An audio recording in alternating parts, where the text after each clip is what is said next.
tienen la experiencia de trabajar en este nivel, ¿no? Y además luchar porque esto, digamos que se dignifique cada día más. Yo quisiera nada más aprovechar la ocasión para contar una experiencia personal respecto de eso. Cuando yo tuve ocasión de dar clases en secundaria y además repetir 3 veces la misma lección en una mañana, yo entendí más o menos que era como difícil, como cansado, como duro, ¿no? Pero quizás no hay mayor experiencia, mejor experiencia para generar lo que podemos denominar una especie de retórica, para poder encontrar algún grado de compañía con estudiantes que no les importa en absoluto, ¿no? Una materia que les viene muy de fuera. Y la verdad es que llegar a hacer que haya interés es toda una osadía, digamos, para los profesores secundarios. Sobre todo cuando los puntos que tienes son muy poquitas horas semanales, y si no, nada más horas que se terminan y ya en estos meses están libres. Pues que algunos están así libremente, no tienen nada que hacer, porque ya no tienen casi lecciones en estos días. Y la verdad es que el curso de pronto se achica terriblemente. Estamos hablando de secundaria en quinto año. Pero repito, aunque era para mí fue una experiencia así, realmente muy cansada, mucho hablar, sin embargo es muy gratificante. Y creo que es de las cosas buenas que tiene, es la oportunidad de encontrar en una población aparentemente lejana de estas cosas, encontrar oídos es de las cosas más gratificantes que existen. Entonces le doy pues pie al trabajo de ellos, que ya sin duda se ha convertido en una experiencia para todos significativa, sobre todo por la traída.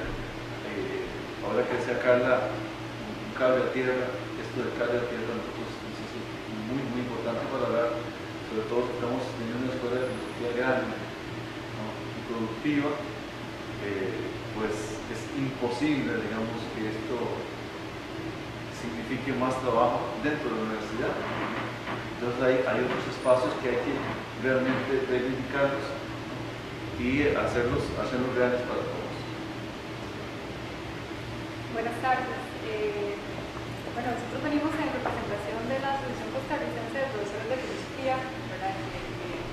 La conformamos hace algunos años y ya esta es nuestra cuarta participación en las jornadas de reflexión filosófica, cuarto año consecutivo. El día de hoy tenemos una baja porque éramos 3 compañeros, pero uno de los de fuerza mayor no pudo estar acá. Entonces quedamos debiendo de tecnología y la enseñanza de la filosofía. Pero estamos Alejandro les va a hablar sobre la educación, digamos, a partir del Plan Nacional de Desarrollo 2011-2014. Para contar algo que dijo el profe Luis, cuando habló, digamos, de la modalidad secundaria y la modalidad de niños, el año pasado la Asociación de Profesores de Filosofía logró que se abriera el espacio en educación para adultos. Y a mí me ha tocado trabajar, digamos, en modalidades para adultos de SINDEA y TEC, en donde tenemos una población que ha sido como excluida de los sistemas de educación tradicionales. Entonces ahí se abrió un curso de ética que es el que le da la posibilidad, digamos, a la gente que nos preparamos en filosofía, a esa escuela, que forma profesionales en filosofía y que ahora va a compartir la licenciatura en enseñanza de la filosofía, a poder llegar a ese tipo de población que no se le había podido llegar en años anteriores. Aparte de la modalidad de adultos, que se da en CENDEAS, que significa Centro Integrado de Educación para Adultos, existe la modalidad de IPEC, que es Instituto Profesional de Educación Comunitaria, que ahí no podría generalizar sobre qué tipo de educación es la que se trabaja, digamos, en esos lugares, porque llega gente con necesidades muy específicas, dependiendo de la comunidad, el lugar, los horarios. Entonces ahí es donde uno tiene que sacar la capacidad de adaptación y ver qué la filosofía, digamos, puede hacer que les interese, que ellos lo puedan relacionar con su vida, y y ir generando aprendizajes significativos. Vamos a trabajar el siguiente modo. Alejandro va en primer lugar y yo de último, pero creo que al final podemos hacer una discusión. Mi trabajo es sobre dos lecturas latinoamericanas que tratan sobre la imposición de modelos educativos para usarla como herramienta de análisis del concepto de empleabilidad presente en el Plan Nacional de Desarrollo 2011-2014. Para los que no conocen el plan este plan de desarrollo es creado por el Ministerio de Planificación Pública del Gobierno de Laura Chinchilla, y es donde dicta las políticas con las cuales afirman que, como por el año 2014 en adelante, se dan las condiciones para que el país logre un desarrollo integral. Bueno, ese es el plan, ¿verdad? Que de momento, digamos, sigue siendo como una promesa política, porque uno ve las diversas estadísticas y trabajos del Estado de la Nación y los resultados, digamos, del incremento de la desigualdad y los niveles de pobreza continúan. Entonces, digamos, el plan pretende otra cosa. Bueno, el concepto de empleabilidad presente en el Plan Nacional de Desarrollo 2011-2014. Las disputas en referencia al modelo educativo y el acceso a la educación siguen siendo actuales en América Latina. Dichos conflictos denotan discordancias de diversos tipos entre el modelo educativo que se impone y diversos sectores sociales que no se sienten incluidos en dichas modificaciones o en el tipo de sociedad que el nuevo modelo de educación trata de producir.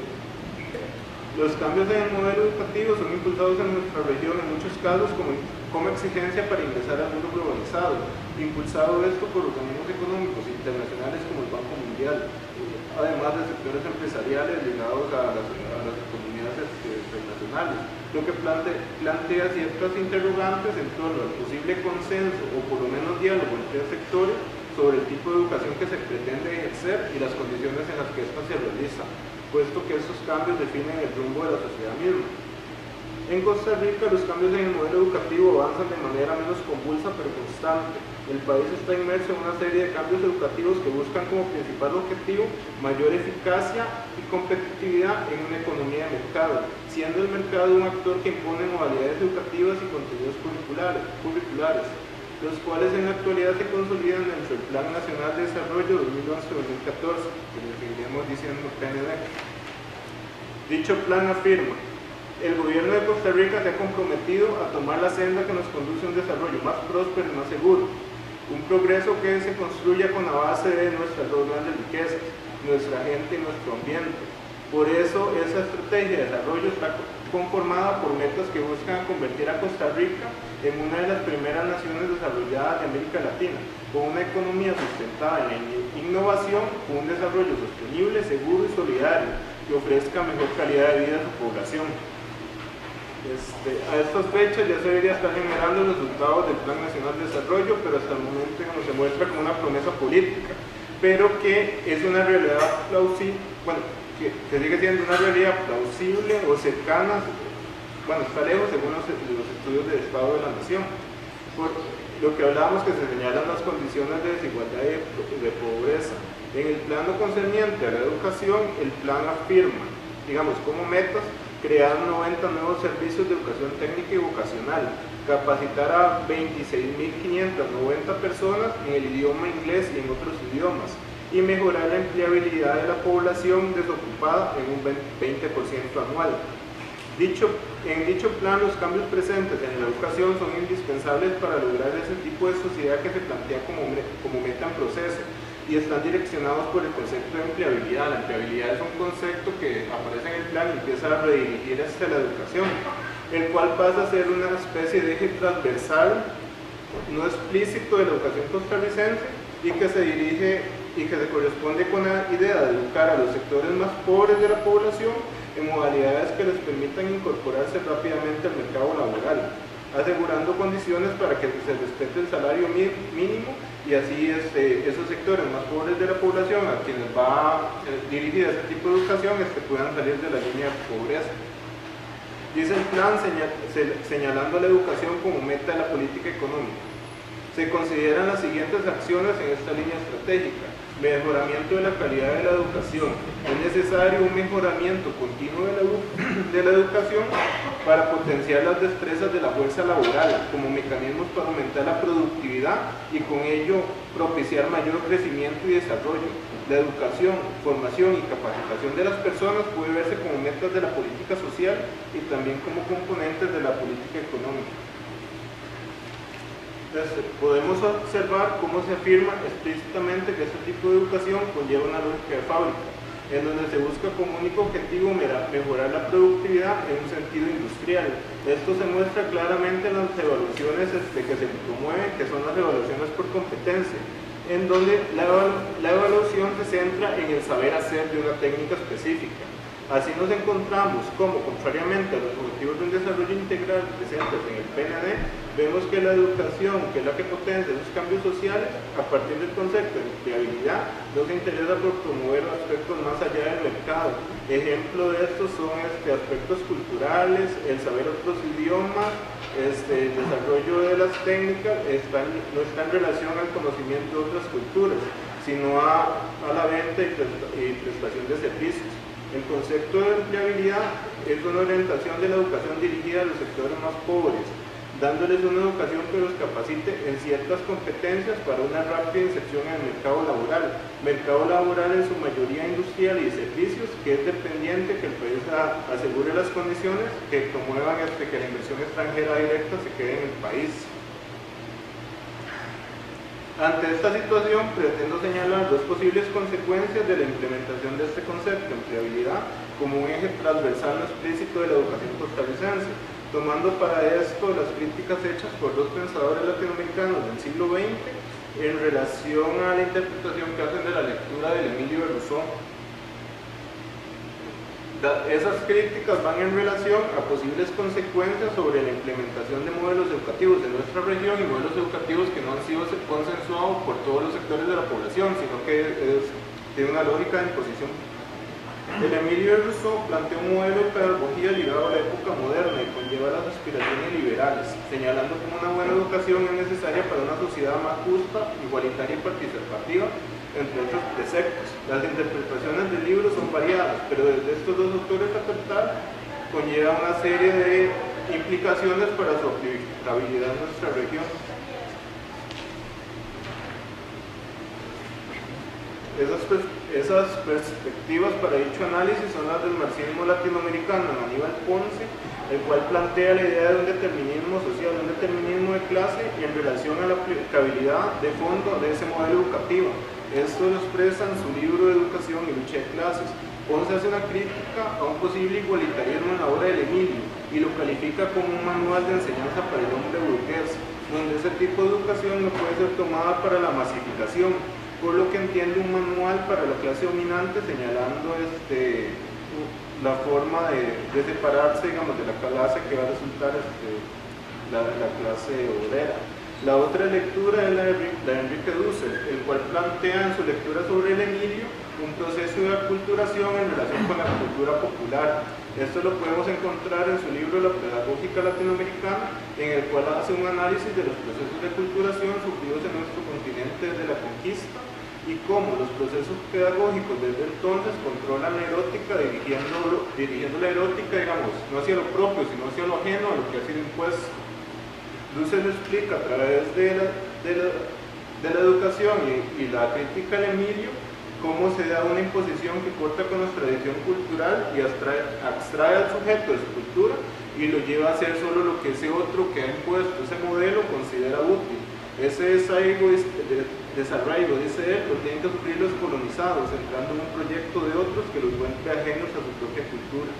Ante esto tenemos dos críticas ya del siglo pasado sobre la implementación de modelos educativos en nuestra región, ligados a la modernidad y a las políticas liberales, que señalan como consecuencia un posible determinismo de clase y la presencia de un ahondamiento sobre los procesos de aculturación que se dan por medio de la educación. El concepto de empleabilidad y la posibilidad de caer dentro del determinismo de clase y los procesos de aculturación. La necesidad de promover la empleabilidad como eje de la educación delata los grandes niveles de desempleo y pobreza que vive la sociedad. La aplicación del tipo de educación que promueve va dirigida a ciertos tipos de comunidades que son específicamente las más pobres, porque por lo que los centros educativos de esos lugares pasan a transformarse a dichas modalidades, negando la posibilidad de acceso a otro tipo de educación de esa población, como podrían ser otras modalidades que tienen mayor prestigio y diferentes salidas, como pueden ser los colegios científicos y los colegios de bachillerato internacional. Anteriormente existía un imaginario social en Costa Rica que con la educación se generaba movilidad social. La educación que se promueve, orientada por el concepto de empleabilidad, plantea la posibilidad de salir de la línea de la pobreza, debido a la incorporación a un mercado laboral y el respeto del salario mínimo, más no un rango de movilidad social más amplio. Los contenidos educativos se limitan a lo considerado como útil empresarialmente y evaluado desde el saber hacer, como forma de producir una técnica que busque eficacia y mayor productividad. Ejemplo claro, las Olimpiadas de Educación Técnica del INA, en cual se premia, digamos, a la mayor eficiencia en el desarrollo de una técnica, lo cual deja de lado otro tipo de saberes de índole cultural que son necesarios manejar para pensar en una sociedad desarrollada integralmente. El concepto de ciudadanía no se forja en relación a la vivencia de una nación, sino al servicio que el individuo puede prestar a una empresa transnacional. En muchos casos, así, la orientación no está en el desarrollo integral del individuo con sus aspectos sociales y culturales, sino una formación que satisfaga las necesidades de a quienes se les pretende brindar el servicio, adoptando así otros idiomas o el manejo de tecnologías ajenas al país, aprendiendo también el gusto y las necesidades de a quienes se pretende brindar esos servicios. Las propias costumbres educativas han variado de aspectos que parecen inocentes, como el pasar a llamar a la maestra de escuela niña, a llamarla teacher. El papel del docente también cambia, digamos, el docente, digamos, de las materias tradicionales queda en un segundo plano, ya que los docentes de especialidades técnicas entran en mejores condiciones laborales, asumiendo mejores salarios y mucho mayor tiempo laboral.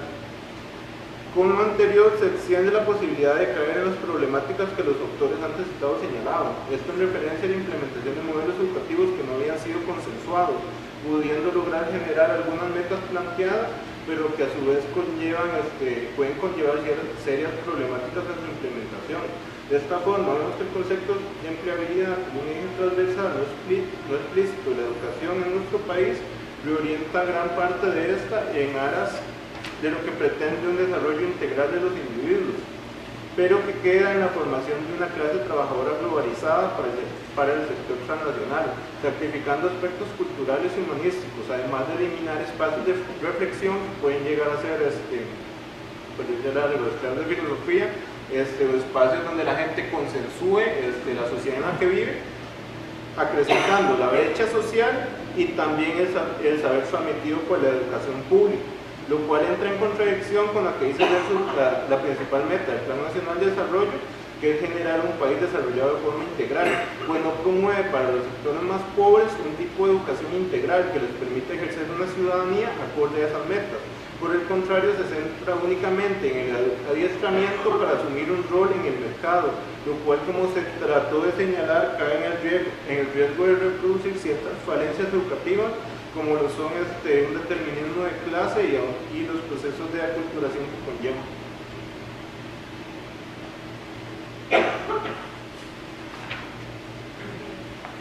Bueno, luego que Alejandro les habló sobre un poco el modelo educativo que ahorita, digamos, está proponiendo el Plan Nacional de Desarrollo, yo más bien quería hablarles sobre el programa de estudios de educación diversificada, ¿no? Porque en las jornadas anteriores hemos hablado tanto de los problemas administrativos, ¿verdad?, que tenemos los profesores de filosofía dentro del Ministerio de Educación Pública, como los avances que hemos tenido, ¿verdad?, en incluir ética en colegios técnicos, o como decía Alejandro, ¿verdad?, en CINDEA, CEITEC, ¿verdad?, que es educación para adultos. Pero nos hemos olvidado, digamos, creo yo, que hay que retomarlo, cuál es también nuestro papel, digamos, como centro dentro del aula de filosofía y cuáles son las posibilidades que nos permite, digamos, trabajar el programa de estudios actual y por qué debería modificarse, rediseñarse curricularmente. La enseñanza de la filosofía en secundaria en Iberoamérica, como lo hemos señalado en jornadas de reflexión filosófica anteriores, no ocupa un lugar central en las propuestas educativas, como sí lo ocupan en teoría las matemáticas o las ciencias. Pero además de ello, se sabe que continúa desapareciendo en Iberoamérica por criterios administrativos. Se señala falta de capacitación, carencia de representantes entre las autoridades, carencia de profesionales capacitados para secundaria y hasta una cierta carencia de especificidad, ¿verdad?, en el objeto de estudio de la filosofía. Ante estos desafíos, nos ocupa hoy reflexionar qué se ha estado enseñando en filosofía en secundaria e inmediatamente preguntarnos, ¿hemos contribuido a su debilitamiento? Según Pulido, 2011, la filosofía misma se ha convertido en solo un discurso repetitivo y falto para leer con ciertas condiciones de racionalidad las realidades contemporáneas. Cuando los currículos y prácticas en el aula quedan en recuerdos y nostalgias maravillosas de ideas y autores, y que de ninguna manera son tratados como conceptos vivos y profundamente reinventados, contextualizados a la realidad en que viven nuestros pueblos. Un elemento en común que poseen los países que aún conservan la asignatura de filosofía dentro de la malla curricular de la educación secundaria es que, al igual que en Costa Rica, le reservan un espacio en cuarto y quinto año, ¿verdad? Este espacio, aunque reducido y a veces insuficiente, debería ser aprovechado para que la asignatura cobre alguna importancia dentro de los sistemas educativos. Por ello, cuando en nuestro país nos consternamos por las desavenencias por las que atraviesa la asignatura, también es necesario volver la mirada hacia lo que no se ha hecho del todo bien o del todo no se ha hecho. Y no hablo de injusticias que ya hemos denunciado, ni apelo a llamar la atención de nuevo sobre el descuido de las autoridades. En esta ocasión reflexionaremos sobre nuestra responsabilidad como profesionales en filosofía, la cual nos hace de algún modo juez y parte de nuestra condición secundaria. Se debe reconocer que la secundaria es el primer contacto y a veces el único del costarricense con la filosofía. Y por lo general es ahí donde se forman dos posibles percepciones sobre el profesor de filosofía, ¿verdad? Aquel que supone al filósofo vago, barbudo, loco y el que perdió el tiempo en el colegio, o bien aquel estudiante que recuerda a su profesor como aquel que logró hacerle pensar sobre el mundo, aquel que logró cuestionar su condición de joven costarricense. Así pues, si logramos preservar la filosofía en los colegios, ustedes colegas, enhorabuena, tendrán la oportunidad de asegurarse estudiantes de secundaria interesados en ampliar sus conocimientos filosóficos en la universidad, lo cual está bien. Pero si logramos mejorar la calidad de la filosofía en el colegio, ustedes, además de tener más estudiantes interesados, podrán mejorar la percepción que tiene la población común costarricense y al menos pasar de ser el profesor loco y barbudo al sexy interesante que todos pensamos en algún momento. Entonces, debemos reconocer que la propuesta programática de filosofía para la educación diversificada del MEC no colabora en mejorar la percepción que se tenga sobre la asignatura. Y esto se debe, según mi opinión, a que existen dos errores básicos. El primero es en torno al concepto de filosofía y el segundo en torno a la concepción del estudiantado, ¿verdad? La filosofía en el programa actual no tiene vitalidad alguna. La filosofía nace muerta en secundaria porque olvida que filosofía es una actividad. Lo anterior es consecuencia de la tendencia memorística que enferma la educación general básica y diversificada costarricense. Y así la filosofía se convierte en una repetición vacía de conceptos, los cuales ni siquiera llevan a una secuencia curricular que podamos decir que lleva algo de historia de la filosofía. La enfermedad memorística se asienta y hace de la actividad filosófica muerta. Pero para colmo de males, una muerte aburrida, pues el alumno no encuentra ni siquiera la necesidad de memorizar conceptos básicos de historia de la filosofía, pues aquí, al fin y al cabo, eso no significa nada importante para la vida de los estudiantes actuales. La situación descrita anteriormente olvida que para hacer filosofía se debe partir de cuestionamientos, y es la formulación de preguntas el gran ausente en la filosofía en secundaria, pues le presenta al joven estudiante un mundo sin problemas, vacío de cuestionamientos. Lo anterior podría ser menos acongojante si el estudiante no estuviera en esa edad que desafía las reglas, cuestiona órdenes y quiere transformar el mundo. La suma de los dos efectos solo deja en vergüenza a nuestro quehacer y es un llamado a la reflexión sobre nuestra complaciente inacción, pues perdemos la oportunidad de hacer de la filosofía una práctica cotidiana. Un estudiante de filosofía pasivo tal y cual se obtiene en secundaria, concuerda con el concepto de estudiante que apunta al programa de estudios de filosofía para secundaria actual, según el cual los jóvenes del colegio deben ser protegidos y salvados de los antivalores que transmiten los medios de comunicación masiva. Esa es una cita del Ministerio de Educación Pública. Además de ello, se excusa el concepto de adolescente para afirmar que el estudiantado no sabe lo que quiere y lo que siente, y al estar confundido no puede pensar por sí mismo. Por ello, el caracterizar al estudiante con esta definición de adolescente menoscaba su desempeño en el filosofar. Como joven no puede pensar o tomar decisiones por sí mismo. Por ello, la filosofía que estamos ofreciendo en secundaria debe darle conceptos construidos y orientarlo, abro comillas, a lo que es el verdadero amor, también cita del Ministerio de Educación Pública. Lo anterior, aunque ridículo, parece haber sido la cicuta para Sócrates, pues nosotros, con la filosofía muerta, nos hallamos indiferentes, aunque su muerte signifique la muerte de nuestra vida. Es así como surge la necesidad de volver la mirada hacia las condiciones a las que se enfrentan los profesionales de enseñanza de la filosofía en Sudamérica. Y es cuando encontramos países como Argentina y Colombia, los cuales tienen diseños curriculares con consideraciones menos fatalistas acerca del estudiante y con papeles más propositivos por parte de la filosofía. Por ejemplo, en Colombia consideran que a la filosofía le corresponde la tarea de promover el desarrollo del pensamiento crítico como competencia para pensar autónomamente, impulsar la comunicación como forma privilegiada de interacción social y favorecer la creatividad del educando. Mediante el desarrollo de estas potencialidades, el aprendizaje de la filosofía permite pensar y experimentar las cuestiones referentes a la certeza, la justicia y la belleza. Esos problemas deben ponerse en relación con situaciones reales de nuestra sociedad, tales como la violencia, las formas de dogmatismo religioso, ideológico y político, la violación de los derechos humanos, la intolerancia ética y política, la indiferencia frente a las exigencias que plantea la formación ciudadana. Para tales propósitos es fundamental promover la utilización adecuada de herramientas y los métodos propios del trabajo filosófico. Además, consideran que la enseñanza de la filosofía va ligada a la formación ciudadana y que proporciona el espacio para discutir situaciones de convivencia en las sociedades actuales. Y acentúan que en las clases de filosofía no se deben involucrar prácticas autoritarias. Y en cambio, favorecer a que los jóvenes puedan desarrollar habilidades para el debate, el diálogo y la confrontación de ideas, y que permite el desarrollo de su competencia dialógica.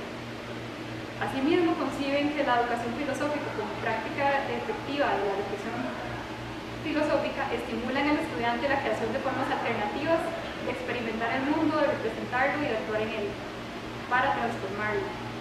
De esta manera, estos programas han querido privilegiar el ejercicio mismo del filosofar sobre la erudición filosófica, con la finalidad de que el estudiantado logre revisar el propio pensamiento y las propias creencias. Eso ya este programa ha sido de Argentina, y que colabore en la traducción de problemas a preguntas. Pero en Costa Rica, desde los objetivos mismos de aprendizaje se denota la pasividad esperada en el estudiante, pues se le solicita que comprenda, conozca, determine, reconozca y adquiera.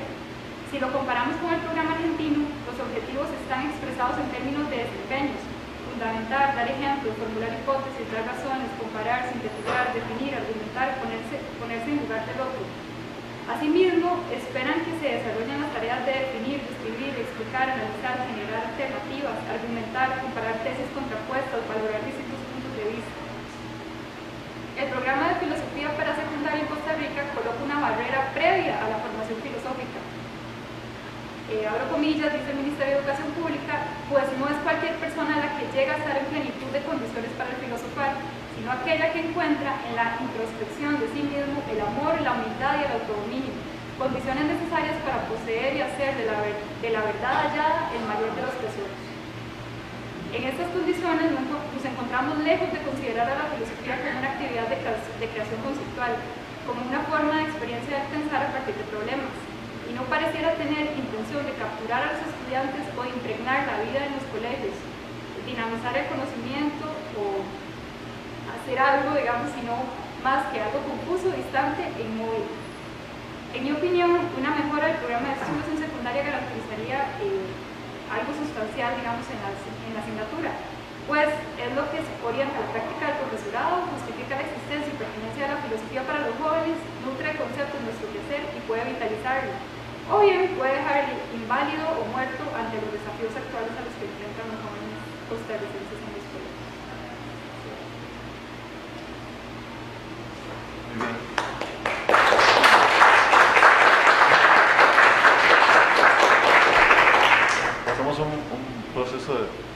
comentarios, preguntas, aportes. Una pregunta, ¿qué han hecho? No estoy enterado de la asociación, de cómo trabajan, de nada, pero ¿han hecho algo para corregir este asunto? De ese programa que está.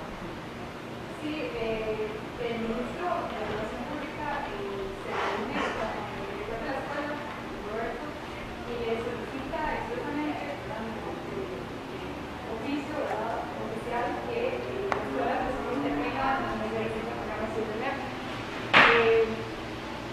Yo, digamos, estoy incluida dentro de la comisión, ¿verdad?, que está rediseñando el programa de estudios y particularmente, digamos, estoy trabajando como mi tesis de maestría de planificación curricular. Entonces, estamos, digamos, iniciando el proceso ya de rediseño. Al menos tenemos la fundamentación conceptual del nuevo programa y se esperaría, digamos, que ya estaría terminado por lo menos para febrero del próximo año y que de algún modo se llegue a implementar, ¿verdad? En esa comisión, además de vos, ¿quién más está? En la comisión estamos Roberto, con él, Pero de seguridad, ¿quién más? Yo creo que debería ampliarse un poco para la gente que está en la experiencia secundaria. No sé si la convocatoria fallaba, digo yo, No, es que en realidad no se ha empezado a convocar nada. Eso todavía, digamos, no se ha planificado. De momento, estoy trabajando yo como parte del programa de estudios, pero ni tan siquiera lo hemos puesto en crítica del gremio. Sí bueno, yo he pasado una pequeña encuesta, ¿verdad?, pero fue para un curso, para ver más o menos qué opinaban los profesores de filosofía de acá y los estudiantes de secundaria de enseñanza de la filosofía. Pero en realidad todavía estamos en todos los procesos de validación, ¿verdad? pero qué bueno. Una pregunta, ¿cuáles son las políticas de la asociación de ustedes con ideas o algo así? Porque, bueno, yo he buscado en línea, algo así, parece un asunto como bastante cerrado, no hay como información, ni nada por el estilo. No, para introducirse en la asociación. Sí, no es como que tenga yo interés en uno, no tengo, pero en general, ¿verdad? No, en realidad el problema no ha sido que seamos una asociación cerrada. El problema es que somos 4 personas trabajando por no sé ni cuántos somos en el gremio. Solo en el MEP somos ¿cuántos docentes? ¿Cuántos habían dicho? 10.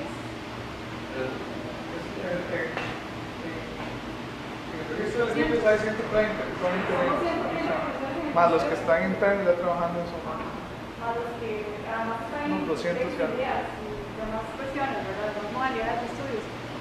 Y el problema es que nosotros desde hace 4 años hemos convocado y de hecho que hemos hecho convocaciones nacionales, porque el Ministerio nos facilitó los correos electrónicos y demás de los docentes.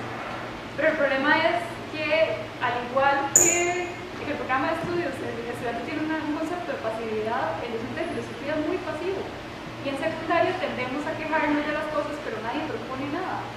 Entonces, básicamente hemos sido 4, 5, 6 personas que ayudamos alternamente, ¿verdad? Hemos tenido el apoyo de la Escuela de Filosofía, también de la Universidad Nacional, de la UNED, pero en realidad se queda como poco, ¿verdad? El apoyo, porque no podemos con tantas cuestiones que hay que hacer. Debería haber alguien encargado públicamente de controlar las instrucciones o de hacer pues, una divulgación mayor, pero no se ha podido. O sea, por más que hemos intentado organizarnos, ha habido un problema por la falta de compromiso de los mismos profesionales de filosofía que estén o no trabajando, ¿verdad? Ahí tenemos los dos.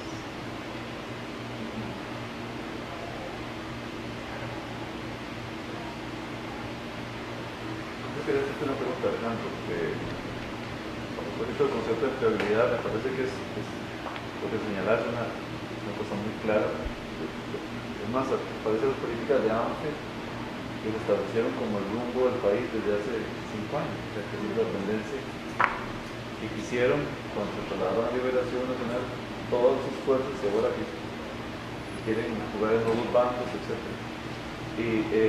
Pero quiero preguntarte, porque de pronto, aunque yo entiendo que eso se traslada a determinados ámbitos, que los colegios empiezan a transformarse, que los colegios, por ejemplo, llamados académicos, se se empiezan a ver como colegios de segunda, que es preferible pasar al técnico para convertirme yo en un generador no de empleo de ese colegio, sino que me da mi dinero para poder sobrevivir. Las alternativas que señalaste, por ejemplo, los colegios de bachillerato internacional, de pronto hay un colegio humanístico, los colegios científicos, como que han dependido del apoyo de instituciones que no eran capaces de abrirse tanto. Por ejemplo, en el caso de los colegios científicos, está claro que hay una relación con las universidades, y lo humanístico también con la nacional, ¿no? Y es muy difícil que las universidades sigan, digamos, por esa ruta, porque es como lo de los cebáis, o sea, no se puede sobreinvertir cuando no hay ni siquiera capacidad para responder a sus realidades.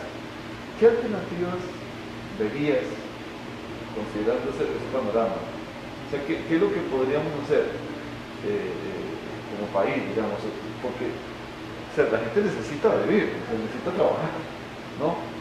Y lo que estás planteando es como que deberían haber también alternativas, pero esas alternativas se vuelven muy complejas. Yo no sé si he alcanzado eso como para considerarlo, porque a mí me preocupa personalmente el que, digamos, por ejemplo, hablamos lo que está ocurriendo, o sea, que tenemos una apertura universitaria enorme, una cantidad de gente que está graduando en universidades exageradamente alta, y sin embargo no se sigue eso, una correspondencia con los factores laborales. Entonces no hacemos nada si digamos, generamos nosotros muchos profesionales y no tenemos a trabajar, ¿no? Entonces quiero preguntarte, porque de pronto parece, por los humanistas y los científicos son colegios muy de élite, y entonces habría que ver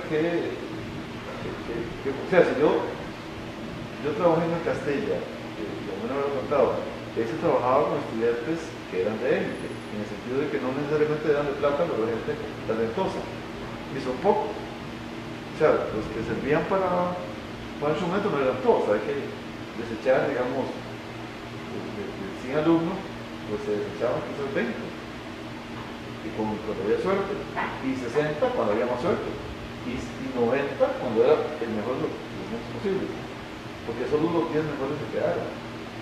Y entonces yo no sé si eso te preguntaba. Digamos, esas dos modalidades las puse como ejemplo, digamos, de lo que podría ser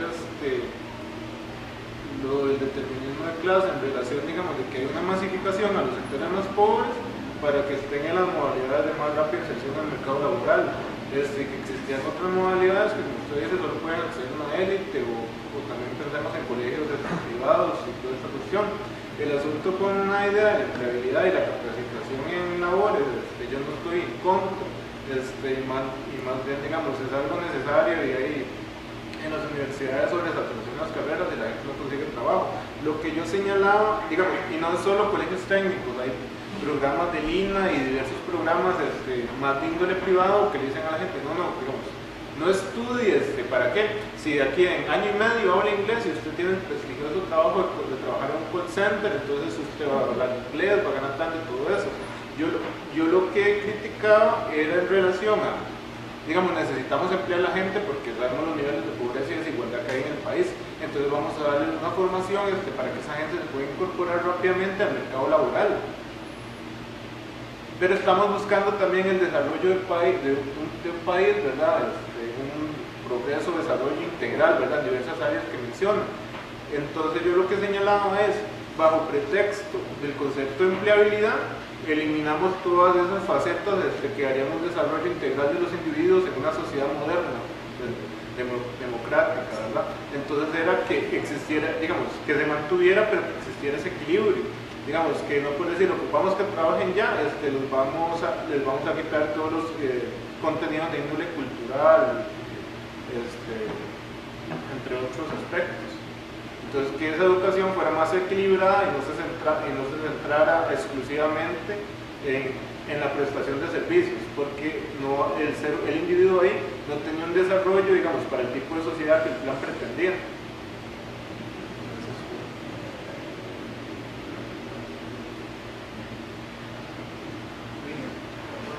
Claro, claro.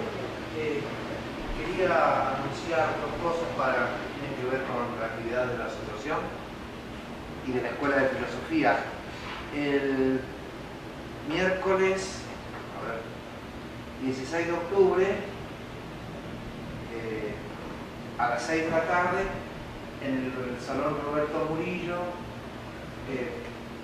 la Escuela de Filosofía, en conjunto con la Vicerrectoría de Docencia, organiza una mesa redonda sobre el informe sobre el estado de la educación que acaba de salir. Si no recuerdo mal, creo que es el quinto, sexto. El cuarto. Sobre el cuarto informe sobre sobre el estado de la educación en el mundo. Miércoles 16 a las 6. Y el 13 de noviembre, la Asociación Costarricense de Profesores de Filosofía y la Escuela de Filosofía organizan, ¿cómo se llama eso? La jornada, la encerrona en este salón de la Asociación Costarricense de Profesores de Filosofía todo el día, atendiendo un poco a la preocupación de Jorge, por si quieren participar, bueno, hablen aquí con los compañeros y las compañeras que son dirigentes de la asociación, porque el 13 de noviembre estaríamos todo el día encerrados en esta sala Joaquín Gutiérrez discutiendo sobre la problemática, distintas facetas de la problemática de la enseñanza. Y aprovecho entonces para agradecer públicamente las palabras de Luis al comenzar esta mesa, ¿verdad? Porque Luis rescata esa preocupación de la escuela, del instituto, en las jornadas, ¿verdad? Como una problemática nuestra importante. Y quiero agradecerte, Luis, que lo hayas.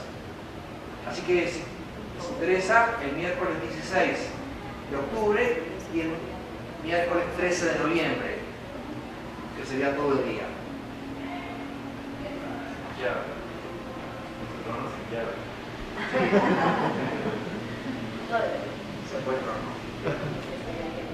No, a mí me parece pues todas esas instancias son muy importantes. En general a veces uno, Luis y Roberto, tiene un poco la preocupación de la proyección misma de la filosofía en el país y cómo ha impactado diferentes sectores de la sociedad, porque pareciera que aunque tengamos buenos argumentos no convencemos, ¿verdad? Que sirva de ejemplo y que nos consta a todos la existencia de la Escuela de Filosofía en demandar un asesor de profesores de filosofía que hasta se lo prometieron a Roberto públicamente y caso omiso, ¿verdad? Hoy se abre el concurso. Ah, qué buena noticia. 2 años después. Te voy a decir, cuando hubo la presentación del cuarto informe del estado de la educación, un estudiante acá emplazó al ministro, ¿verdad? Yo digo, bueno, ¿y nuestro asesor dónde está? Ay, sí, son de las tantas cosas que no he cumplido. Digo, es que son 8 años y no lo tiene, y usted públicamente se comprometió, ¿verdad? Entonces, bueno, en buena hora. Pero yo me pregunto en otras instancias que no nos acogen y no nos dan apoyo también. O sea, yo creo que realmente tenemos que todos preocuparnos por la verdadera proyección de lo que se hace en filosofía, que es más allá de dar clases. Es que creo que en el engranaje mismo del estado de la educación está la ausencia de la filosofía desde la formación de los educadores en general, ¿verdad?, hasta quienes están en los puestos políticos. Entonces, esa ausencia está cobrando ahorita su pase. Ahora, es difícil, Elsa, ¿verdad?, lo que vos decís, ¿verdad?, esa falta de motivación, de proactividad del profesor de filosofía en un estado de trabajo que es inhumano. O sea, es totalmente, desde los derechos humanos es indefendible cómo estamos trabajando, ¿verdad? Entonces, eso también hace retraerse esas personas porque ya se sienten derrotadas. Hay mucho que, digamos, que trabajar en eso. Pero también yo siento que a un nivel universitario la gente te dice, uy, sí, filosofía. Pero cada vez más la gente no está entendiendo el impacto que la ausencia de filosofía tiene en una sociedad, ¿verdad?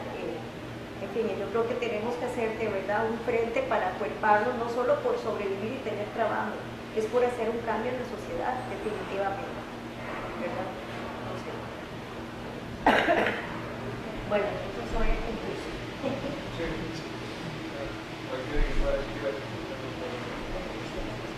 Yo quiero hacer una pregunta a propósito de los planes que se han estudiado.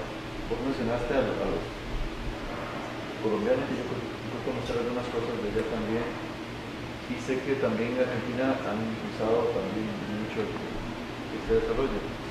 Entiendo que en Brasil están haciendo cambios sustanciales. De pronto, porque uno podría considerar, digamos, los diferentes panoramas.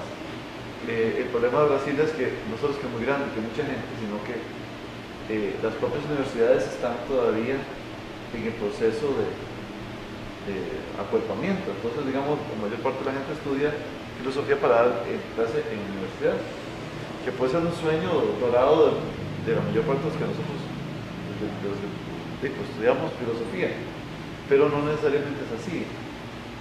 Y hay ciertas zonas en donde se resuelve. No sé, recuerdo, hay escuelas que tienen muy grandes, pero no sé si ustedes tienen información sobre lo que está pasando en Brasil, porque está digamos, dictando un poco pautas de desarrollo. Solo quería mencionar un caso que a mí me impactó mucho, el caso brasileño. Los concursos para las universidades son abiertos mundialmente. Y eso quiere decir que yo puedo concursar, a mí me llega la información constantemente de concursos que hacen ellos. Y son concursos muy duros, porque obviamente uno va a concursar con cualquiera, ¿no? Y a veces es un poco complicado. Recuerdo una vez una ponencia de un brasileño muy buena, pero en que no se le entendía absolutamente nada, porque no era brasileño, era alemán, ¿verdad? Y era uno que ganó un concurso, ¿verdad? ¿No? Y estaba trabajando en Uberlandia y no se entendía nada. O sea, digamos, su portugués era así como más oscuro que el alemán, ¿no? Y entonces pero ellos están haciendo ese esfuerzo, es muy interesante, porque lo están haciendo tanto a nivel universitario como a nivel de secundaria, pese, insisto, a un faltante muy fuerte, ¿no? Pero que como que delata un tipo de política distinta, que digamos no corresponde, digamos, a otros países, digamos, qué sé yo, el caso chileno, que es un caso difícil, digamos, porque tienden a privatizar todo, etcétera, ¿no? No sé si lo has considerado. Digamos, cuando tuve que revisar los programas de estudio de Latinoamérica y de América, también de España, digamos, según los informes de la UNESCO, que han trabajado muchísimo sobre cómo se enseña filosofía en América, ¿verdad? Tienen como 4 o 5 estudios, y la OEI también tiene varios. Lo que señalan es que los países que vivieron procesos autoritarios, digamos, tendieron o a eliminar filosofía de la secundaria o a controlarlo, ¿verdad? Entonces todavía se está saliendo del proceso. Los dos países que han logrado mayor avance han sido Argentina y Colombia, ¿verdad? Los que están peor son España y México, ¿verdad? Por las cuestiones ya de reformas totales, ¿verdad? Del currículum. En Brasil el asunto es que se había eliminado la filosofía en secundaria como obligatoria. Entonces, me costó muchísimo, de hecho, que todavía no he logrado encontrar el currículum o el programa de estudios de Brasil, porque como no es obligatorio no aparece, digamos, cuando uno lo busca. Entonces, digamos que de Brasil sinceramente no he podido encontrar mucho. De hecho, que los de Colombia y Argentina son los más recientes, al menos en Sudamérica, ¿verdad? Son de 2010 y 2011. Y se han hecho un esfuerzo bastante grande, ¿verdad?, por retomar la cuestión, y están bien fundamentados, y lo que me gusta de los programas es que son abiertos, ¿verdad? No son como todos, ¿verdad?, enclaustrados en que esto es lo que se va a dar y así se va a dar, sino que son incluso modulares. El docente escoge qué da o qué no da de acuerdo a las condiciones contextuales que tenga en el aula y en el colegio. Por ejemplo, en Perú se eliminó filosofía en secundaria, ahí sí yo creo que no hay vuelta atrás. México yo creo que va por el mismo camino, ¿verdad?, según lo que se ha averiguado en México. Y en España estamos pendiendo del hilo, entonces cuesta mucho encontrar qué se ha hecho, porque en realidad no tiene la tendencia a eliminarlo. Entonces, O flexibilizar.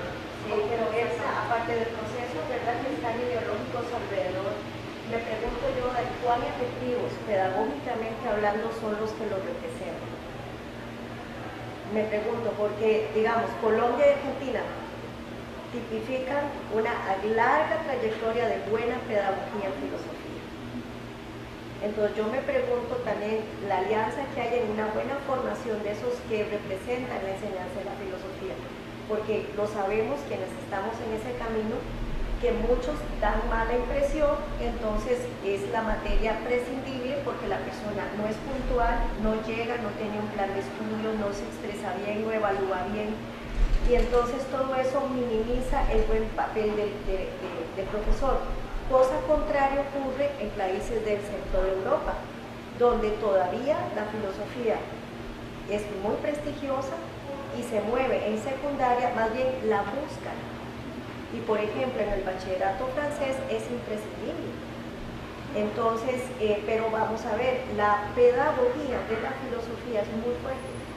Entonces hay un impacto muy grande en eso. Entonces yo me pregunto que paralelo a todas estas cosas ideológicas que muy bien han planteado el compañero, creo que tenemos que también pensarlo muy bien de qué manera nos proyectamos pedagógicamente, qué tan convincentes somos, ¿verdad? Digamos, presentar nuestro análisis, nuestro enriquecimiento. Incluso es sintomático de la literatura que uno puede comprar sobre enseñanza de la filosofía. Hay muchísimo más en francés y en inglés que lo que podamos imaginar en español. Y lo que podamos conseguir en español son traducciones de esto que digo. Se produce muy poco y, digamos, Colombia es representativo de eso. Sí produce mucho de pedagogía, pero después de ahí, ¿verdad? Entonces, pienso yo que ahí también hay que hacer un trabajo bastante fuerte. De hecho, me hizo mucha gracia buscando informaciones para licenciatura en filosofía. Una universidad en Gran Bretaña que dice, si a usted no le gusta enseñar, esta es la carrera equivocada para usted. Y una vez lo decía de entrada, a usted le tiene que fascinar estar con los alumnos. Si no le gusta, entonces haga un pregrado en filosofía y complemente su carrera. Pero si va a salir a la enseñanza, tiene que estar enamorado de la pedagogía. Si no, no haga esta carrera. Me pregunto yo si a ratos hay que pensar, ¿verdad? Si le estamos transmitiendo al estudiante su futuro, o sea, ¿a usted le va a gustar enseñar? Si no, pues busque una carrera, complemente filosofía con una buena base, pero no salga al mercado de la pedagogía porque arruina el ambiente, ¿verdad? Pienso. No necesariamente la pedagogía, pero sí es lo que se está haciendo en algunas universidades, conozco colombianas. Ajá. Primero, impresiona mucho la cantidad de escuelas de filosofía que hay. Es impresionante, o sea, cuando uno, en Bogotá hay 14 escuelas de filosofía. Y no es que son escuelas chiquititas, o sea, hay escuelas, digamos, que son como muy especializadas, y además estudiar filosofía no necesariamente es barato. Lo cual, creo que la universidad más cara que he conocido yo latinoamericana es la Universidad de los Andes, que vale $7,000 el semestre, de filosofía, ¿va? Y luego uno dice, bueno, ¿qué están enseñando ahí? Y yo conozco a los profesores de filosofía antigua, unos amigos míos, y son gente normal, tampoco son gente así como extravagante. Claro, lo que pasa es que es una universidad de élite. Y en Bogotá sí está bien claro que usted es estrato 6, 5, 4, 3, 2, 1. Entonces, depende de la universidad. Ahí usted entra a la Universidad X, ¿no? Pero yo tengo, digamos, algunos de mis mejores amigos están trabajando en enseñanza de la filosofía hace años.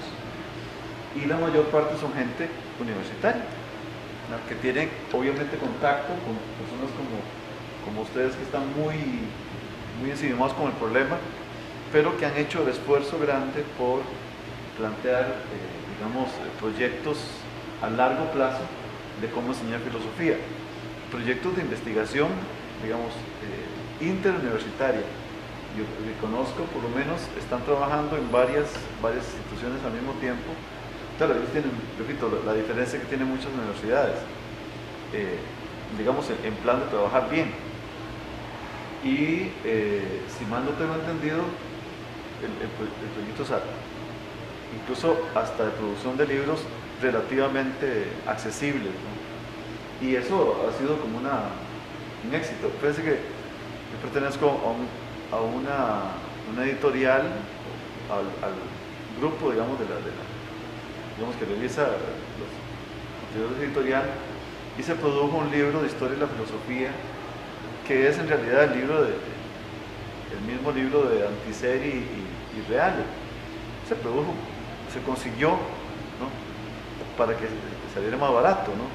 Es la historia, son 7 tomos, ¿no? Y sale relativamente caro aquí, pero allá sale relativamente más barato. Se puede costar, cada tomo puede costar 13,000 pesos, una cosa así. Pero son accesibles. Es un éxito. Se vende como pan caliente. O sea, realmente ha sido como la salida para que la editorial salga adelante. Y se venden muchísimos libros de filosofía. Entonces, hasta eso, sin tener que hacer crecer a las escuelas de filosofía, sino que estoy hablando de que eso se lee en secundaria. Insisto, no estamos tan lejos, o sea, estamos entre Panamá y aquí es cerquísimo. Creo que haciendo alianzas, y creo que la oportunidad de que Controversia, que yo sé que ahora espera irse para allá, creo que nos puede abrir una oportunidad para conocer esa experiencia, ¿no?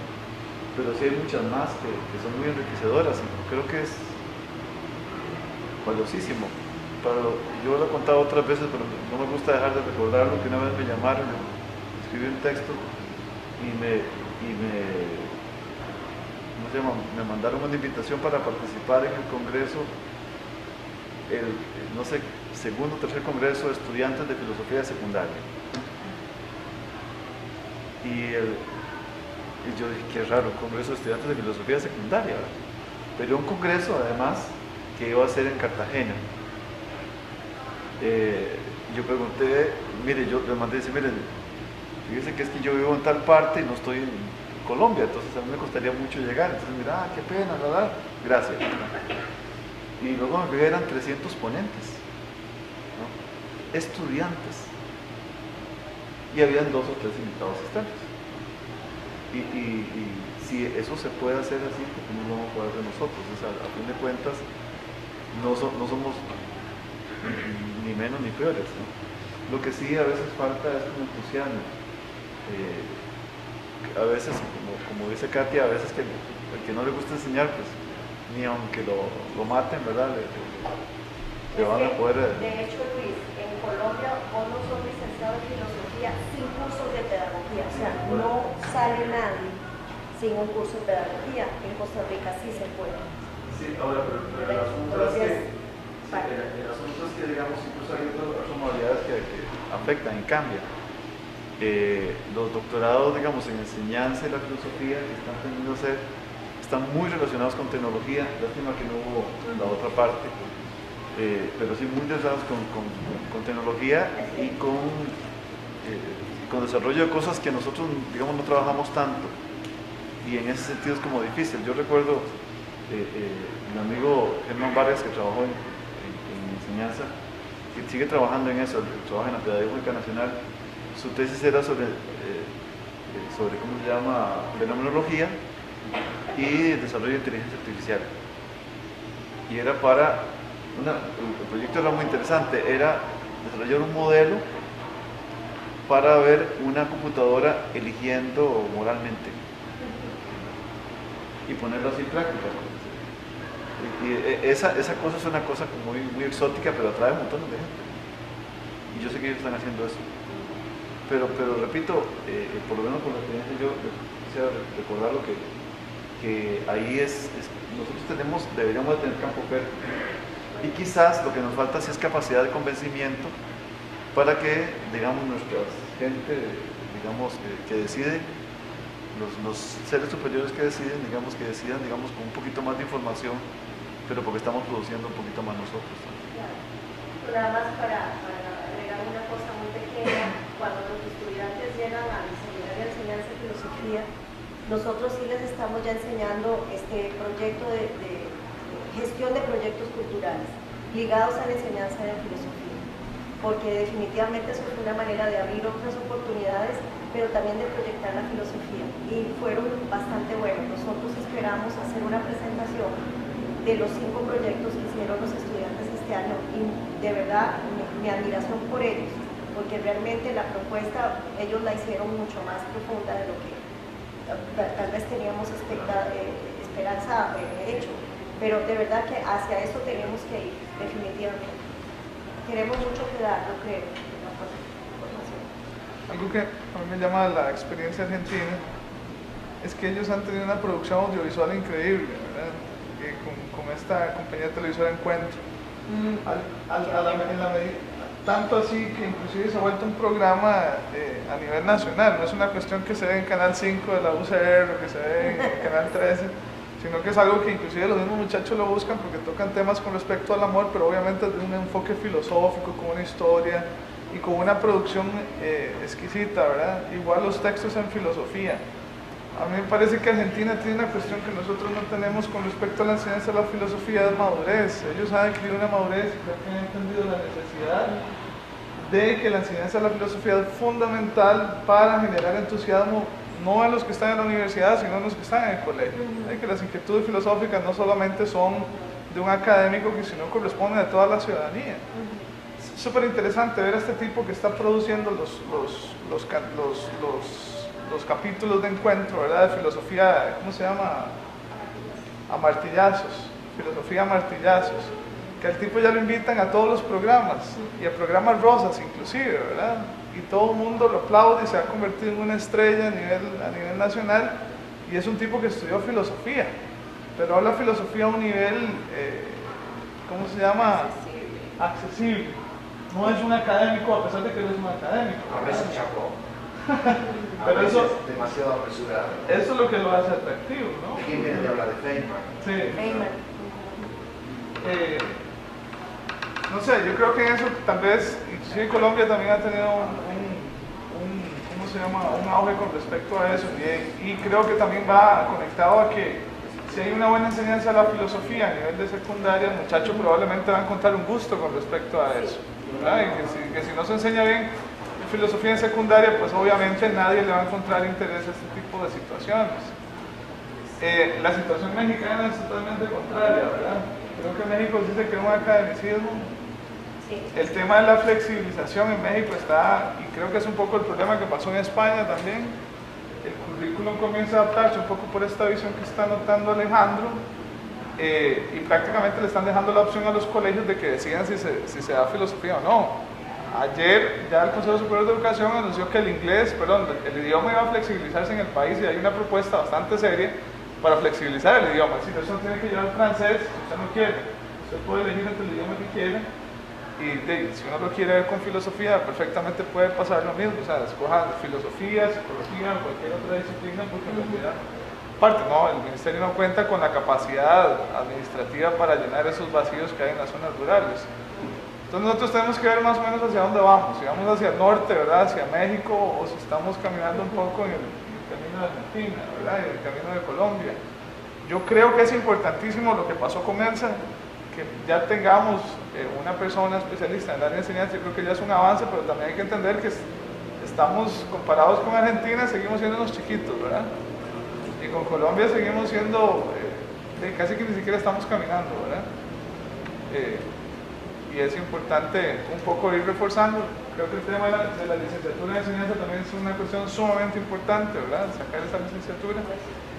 Y que la enseñanza de la filosofía tenga un acuerpamiento de tipo institucional, no solamente la Universidad de Costa Rica, sino todas las universidades que se encargan de la formación de profesionales en el área de filosofía, que ha sido algo bastante difícil, y que creo que es una de las cosas más importantes que tiene que hacer la asociación, ver cómo hace para que la Universidad Nacional no piense que es un problema solo de ellos, ni que la Universidad de Costa Rica piense que es un problema de ellos, ni que la UNED piense que es un problema de ellos, sino que veamos que todos estamos yendo hacia el mismo camino, ¿verdad?